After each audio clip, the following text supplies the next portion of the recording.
বিজ্ঞপ্তিতে বলা হয় যে এই কমিটি প্রথমে 8টি বিষয়ের উপরে কাজ করবে, অর্থাৎ তাদের 8টি দফা আছে। সেগুলো হলো, 1 নম্বর হলো ছাত্র জনতার অভ্যুত্থানের মধ্য দিয়ে প্রতিফলিত হওয়া সামষ্টিক অভিপ্রায় ও গণতান্ত্রিক আকাঙ্ক্ষাকে সমুন্নত রাখা।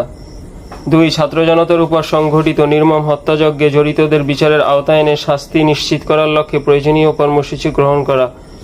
3 রাষ্ট্রের জরুরি সংস্কার ও পুনর্গঠন করার লক্ষ্যে অন্তর্বর্তীকালীন সরকারের সঙ্গে সহযোগিতা ও জবাবদিহিতার পরিসর তৈরি করা। 4 বিভিন্ন সামাজিক, সাংস্কৃতিক ও রাজনৈতিক উদ্যোগের সঙ্গে আলোচনা, মত বিনিময় ও গণমুখী কর্মসূচির মাধ্যমে সর্বস্তরের জনতাকে সংহত করার লক্ষ্যে কাজ করা। 5 দেশের সর্বস্তরের সামাজিক, সাংস্কৃতিক ও ধর্মীয় নেতৃত্বকে সংহত করে গণ অভ্যুত্থানের আকাঙ্ক্ষাকে সমুন্নত রাখার লক্ষ্যে ফ্যাসিবাদী কাঠামো ও শক্তির বিরুদ্ধে প্রতিরোধ অব্যাহত রাখা। 6 জনস্বার্থের পক্ষে নীতি নির্ধারণের লক্ষ্যে বিভিন্ন শ্রেণী পেশার মানুষ